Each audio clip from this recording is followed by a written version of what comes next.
അതായത് 2 ഹർജികളാണ് ഇപ്പോൾ വന്നിരുന്നത്. ഇന്നലെ പരിഗണിച്ച മുൻകൂർ ജാമ്യാപേക്ഷയുണ്ട്. ആ മുൻകൂർ ജാമ്യാപേക്ഷയിലും അതോടൊപ്പം തന്നെ അറസ്റ്റ് തടയണമെന്നുള്ള ഹർജിയിലും വിശദമായി തന്നെ വാദം കേട്ടു. ഇത് രണ്ടിലും വാദം കേട്ടതിന് ശേഷം വിധി പറയാൻ മാറ്റിയിട്ടുണ്ട്. ഇന്ന് 1 മണിക്ക് വിധി വരുന്നത് ഈ അറസ്റ്റ് തടയണമെന്ന് ആവശ്യപ്പെട്ടുകൊണ്ടുള്ള രാഹുൽ മാങ്കൂട്ടത്തിൻ്റെ ഹർജിയിലാണ്. അത് ആദ്യം പരിഗണിക്കും. രാഹുൽ മാങ്കൂട്ടത്തിൽ പറഞ്ഞിരിക്കുന്നത് ഈ കേസ് നീണ്ടുപോകുന്ന സാഹചര്യത്തിൽ, ജാമ്യ ഹർജിയൊക്കെ തീരുമാനം നീണ്ടുപോകുന്ന സാഹചര്യത്തിൽ അത് തീരുമാനമാകുന്നത് വരെ അറസ്റ്റ് തടയണം, അറസ്റ്റ് ചെയ്യാതിരിക്കാനുള്ള നിർദ്ദേശം കോടതിയുടെ ഭാഗത്ത് നിന്ന് ഉണ്ടാകണം എന്നാണ് പറഞ്ഞിരുന്നത്. ആ ഹർജിയിലായിരിക്കും 1 മണിക്ക് വിധി വരിക. അതിനുശേഷമായിരിക്കും ഈ ജാമ്യാപേക്ഷയിൽ വിധി വരിക. സ്വാഭാവികമായും അറസ്റ്റ് തടഞ്ഞുകൊണ്ടുള്ള വിധി 1 മണിക്ക് വന്നാൽ നമുക്ക് സ്വാഭാവികമായും സംശയിക്കാം, ഉറപ്പ് പറയാൻ പറ്റില്ല.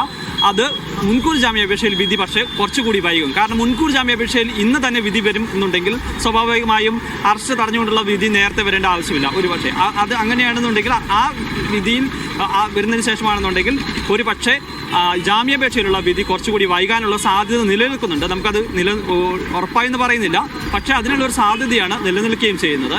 എന്തായാലും പരമാവധി മുൻകൂർ ജാമ്യം കിട്ടിയില്ലെങ്കിൽ പോലും അതിനു മുമ്പ് വരെയുള്ള അവസാന ശ്രമം എന്ന നിലയിലാണ് ഇപ്പോൾ അറസ്റ്റ് തടയണം എന്നുള്ളൊരു ആവശ്യം ഇപ്പോൾ രാഹുൽ മാങ്കൂട്ടത്തിൽ കോടതിയിൽ ഉന്നയിക്കുകയും ചെയ്യുന്നത്.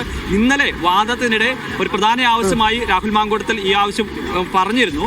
പക്ഷേ അപ്പോൾ ശക്തമായി പ്രോസിക്യൂഷൻ ഇതിനെ എതിർക്കുകയാണ് ചെയ്തിരുന്നത്. അതിന് പ്രധാനപ്പെട്ട കാരണമായി പറഞ്ഞിരിക്കുന്നത് ഈ കേസ് രജിസ്റ്റർ ചെയ്തതിന് ശേഷം ഒരു ഘട്ടത്തിൽ പോലും ഈ അന്വേഷണവുമായി സഹകരിക്കാൻ രാഹുൽ മാങ്കൂട്ടത്തിൽ തയ്യാറായിട്ടില്ല എന്നുള്ളതാണ്. അങ്ങനെ അന്വേഷണത്തോട് സഹകരിക്കാത്ത ഈ നീതി വ്യവസ്ഥയോട് ഒട്ടും പോലും കൂറ് പുലർത്താത്ത ഒരാൾ ഇനി ജാമ്യം ലഭിച്ചു കഴിഞ്ഞാൽ എങ്ങനെ പോകും, എവിടെ പോകും എന്ന കാര്യത്തിൽ നമുക്ക് ഉറപ്പിക്കാവുന്നതേ ഉള്ളൂ. അങ്ങനെയല്ലേ കരുതാൻ പറ്റുള്ളൂ. കാരണം ഇപ്പോൾ സഹകരിച്ചാലല്ലേ പിന്നീടാണെങ്കിലും സഹകരിക്കുമെന്നുള്ള ഉറപ്പ് വരാൻ സാധിക്കുമെന്നുള്ളൊരു കാര്യമാണ് പ്രോസിക്യൂഷൻ ശക്തമായി ഉന്നയിക്കുകയും ചെയ്തിരിക്കുന്നത്.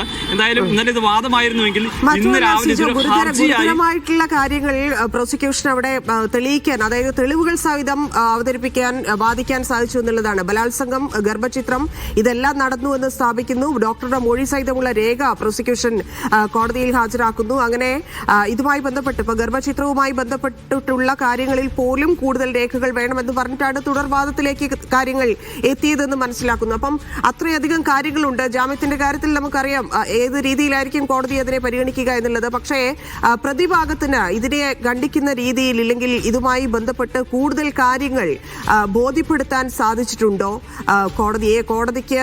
അത് ഏത് തരത്തിലായിരിക്കും, എന്തിനായിരിക്കും പ്രാധാന്യം നൽകുക എന്നാണ് മനസ്സിലാക്കുന്നത്? രാഹുല് പ്രധാനമായും ജാമ്യാപേക്ഷയിലും ഇന്നലെയും ഇന്നും നടന്ന ഈ വാദത്തിലും ചൂണ്ടിക്കാണിച്ചിരിക്കുന്ന 2 കാര്യങ്ങളാണ്. ഒന്ന്, ഈ പെൺകുട്ടി നൽകിയിരിക്കുന്ന മൊഴി, പോലീസ് രജിസ്റ്റർ ചെയ്തിരിക്കുന്ന FIR പറഞ്ഞിരിക്കുന്ന വിവരം എന്ന് പറയുന്നത് ഈ രാഹുൽ മാങ്കൂട്ടത്തിൽ ബലാത്സംഗം ചെയ്തു എന്ന് പറയുന്ന സമയത്ത് ഇവർ ഒരുമിച്ചുണ്ടായിരുന്നില്ല എന്നുള്ളതാണ്. ഇവരുടെ ആദ്യ ഒരു വിവാഹം കഴിഞ്ഞതാണ് ഈ പെൺകുട്ടിയുടെ. ഇതിന് ശേഷം 4 ദിവസം മാത്രമാണ് ഈ ഭർത്താവുമായിട്ട് ഒരുമിച്ച് ജീവിച്ചിട്ടുള്ളൂ. പിന്നീട് 1 മാസത്തിന് ശേഷം ഭർത്താവുമായിട്ടുള്ള ബന്ധം പൂർണ്ണമായി ഉപേക്ഷിക്കുകയും ചെയ്തിരുന്നു. പിന്നീടാണ് രാഹുലിനെ പരിചയപ്പെടുന്നത്.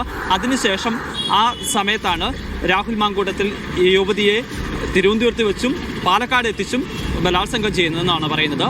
പക്ഷേ രാഹുലിൻ്റെ വാദം എന്ന് പറയുന്നത് ആ സമയത്ത് ഇവരുടെ ഭർത്താവിനൊപ്പമായിരുന്നു, ഭർത്താവുമായി നല്ല ബന്ധത്തിലായിരുന്നു. ഭർത്താവിൻ്റെ ഒപ്പമുണ്ടായിരുന്ന ഒരാളെ താനിങ്ങനെ ബലാത്സംഗം ചെയ്തു അല്ലെങ്കിൽ നിർബന്ധപൂർവ്വം തട്ടിക്കൊണ്ടുപോയി ബലാത്സംഗം ചെയ്തു എന്ന് പറയും പറ്റുമെന്നുള്ളതാണ് ഒരു കാര്യം ചോദിച്ചത്. രണ്ടാമത്തെ കാര്യം എന്ന് പറയുന്നത് ഈ ശബ്ദരേഖയിൽ തന്നെ ചില കാര്യങ്ങളാണ്. കാരണം ഇതുവരെ മാധ്യമങ്ങളിലൂടെയൊക്കെ പുറത്തു വന്നിരിക്കുന്ന ശബ്ദരേഖ എന്ന് പറയുന്നത് രാഹുൽ മാങ്കൂട്ടത്തിൽ യുവതിയെ നിർബന്ധപൂർവ്വം ഈ ഗർഭചിത്രത്തിന് ഗുളിക കഴിക്കാൻ വേണ്ടി നിർബന്ധിക്കുന്നു എന്നുള്ള ശബ്ദരേഖയാണ്. പക്ഷേ രാഹുൽ ചില തെളിവുകൾ നൽകിയിരിക്കുന്നത് ഇത് യുവതി ആവശ്യപ്പെട്ടത് പ്രകാരമാണ് ഈ ഗുളികകൾ എത്തിച്ചു നൽകിയത്. രാഹുൽ മാങ്കൂട്ടത്തിൽ യുവതിയോട് അപേക്ഷയ്ക്ക് വേണ്ടി നിർബന്ധിച്ചിട്ടില്ല. യുവതിയാണ് പറയുന്നത് എനിക്ക് മരുന്ന് എത്തിച്ചു നൽകൂ എന്ന് പറഞ്ഞിരിക്കുന്നത്. അങ്ങനെ അവരാവശ്യപ്പെട്ട പ്രകാരമാണ് ഇത്തരത്തിൽ മരുന്ന് നൽകിയതെന്നുള്ളൊരു വാദമാണ് ഉന്നയിക്കുന്നത്. അതുമായി ബന്ധപ്പെട്ട ഇവർ സംസാരിക്കുന്നതിൻ്റെ ഓഡിയോ നൽകിയിട്ടുണ്ടെന്ന് അറിയാൻ പറ്റുന്നു. അതോടൊപ്പം തന്നെ ചില വാട്സപ്പ് ചാറ്റുകൾ സമർപ്പിച്ചിട്ടുണ്ടെന്ന് അറിയാൻ പറ്റുന്നു. അത്തരം തെളിവുകൾ നൽകിയിട്ടുണ്ട്. മാത്രമല്ല ഈ രാഹുൽ മാങ്കൂട്ടത്തിലും ഈ യുവതിയും തമ്മിൽ ഉഭയസമ്മത പ്രകാരമുള്ള ബന്ധമാണ് ഉണ്ടായിട്ടുള്ളത്. ആ തരത്തിലുള്ള ഒരു ആണ്. അല്ലാതെ ഈ യുവതിയെ നിർബന്ധപൂർവ്വം എവിടെയെങ്കിലും പിടിച്ചുകൊണ്ട് പോവുകയോ ബലാത്സംഗം ചെയ്തിട്ടില്ല എന്നുള്ളതാണ് രാഹുൽ മാങ്കൂട്ടത്തിൻ്റെ വാദം. പക്ഷേ അത് എത്രത്തോളം നിലനിൽക്കുമെന്ന് നമ്മൾ കാത്തിരുന്ന് കാണണം. കാരണം തുടക്കം മുതൽ രാഹുൽ മാങ്കൂട്ടത്തിൽ പറഞ്ഞൊരു കാര്യം, ആ ശബ്ദരേഖ രാഹുലിൻ്റെ ആണോ എന്ന് പോലും പറയുന്നില്ല, അല്ല എന്ന് റിജക്ട് ചെയ്യുന്നിരുന്നില്ല. പക്ഷേ മുൻകൂർ ജാമ്യാപേക്ഷ കൊടുത്തപ്പോൾ രാഹുൽ മാങ്കൂട്ടത്തിൽ ഒരു കാര്യം പറയുന്നുണ്ട്, തന്നെ കുടുക്കാൻ വേണ്ടി ആ ഓഡിയോ റെക്കോർഡ് ചെയ്യുമായിരുന്നു. അപ്പോൾ രാഹുൽ അഡ്മിറ്റ് ചെയ്തിട്ടുണ്ട് ഓൾറെഡി ആ കാര്യത്തിൽ, അത് രാഹുലിൻ്റെ ആണെന്നുള്ളത് സംബന്ധിച്ച്. അന്വേഷണ സംഘം ഇതിന് ശാസ്ത്രീയമായി പരിശോധന നടത്തിയിട്ടുണ്ട്. രാഹുലും യുവതിയും തമ്മിലുള്ള സംഭാഷണമാണെന്ന് സ്ഥിരീകരിച്ചിട്ടുണ്ട്. അതോടൊപ്പം തന്നെ ഈ ഡോക്ടർമാരുടെ മൊഴി രേഖപ്പെടുത്തിയിട്ടുണ്ട്. ഈ അബോർഷന് ശേഷം ഗുരുതരമായ ആരോഗ്യ പ്രശ്നമാണ് ഈ യുവതിക്ക് നേരിട്ടിരുന്നത്. അതിനുശേഷം അവർ ചികിത്സ തേടി. അപ്പോൾ ഹോസ്പിറ്റലിലുണ്ടായിരുന്ന അവിടെ ചികിത്സ തേടിയ ഡോക്ടർമാരെ കണ്ട് അന്വേഷണ സംഘം മൊഴി രേഖപ്പെടുത്തിയിട്ടുണ്ട്. ഈ അന്വേഷണ സംഘത്തിന് യുവതി കൊടുത്തിരിക്കുന്ന മെഡിക്കൽ റിപ്പോർട്ട്സ് അതെല്ലാം തങ്ങൾക്ക് തന്നെ കൈമാറിയിരിക്കുന്നതാണെന്നുള്ള കാര്യം അന്വേഷണ സംഘം ഡോക്ടർമാർ അന്വേഷണ സംഘത്തോട് പറയുകയും ചെയ്തിട്ടുണ്ട്. അപ്പോൾ ഇത്രയും അധികം തെളിവുകൾ നൽകിയിട്ടുണ്ട്. പക്ഷേ ചില കാര്യങ്ങളിൽ കുറച്ച് വ്യക്തത കൂടി വരുത്തേണ്ടിയുണ്ടായിരുന്നു എന്ന് എനിക്ക് തോന്നുന്നു. അതുകൊണ്ടാണ് ഇന്നലെ കോടതി കുറച്ച് കാര്യങ്ങൾ കൂടി ചോദിക്കുന്നത്. അപ്പോൾ പ്രോസിക്യൂഷൻ അതുമായി ബന്ധപ്പെട്ട കൂടുതൽ വിവരങ്ങൾ നൽകാമെന്ന് പറഞ്ഞിട്ടുണ്ട്.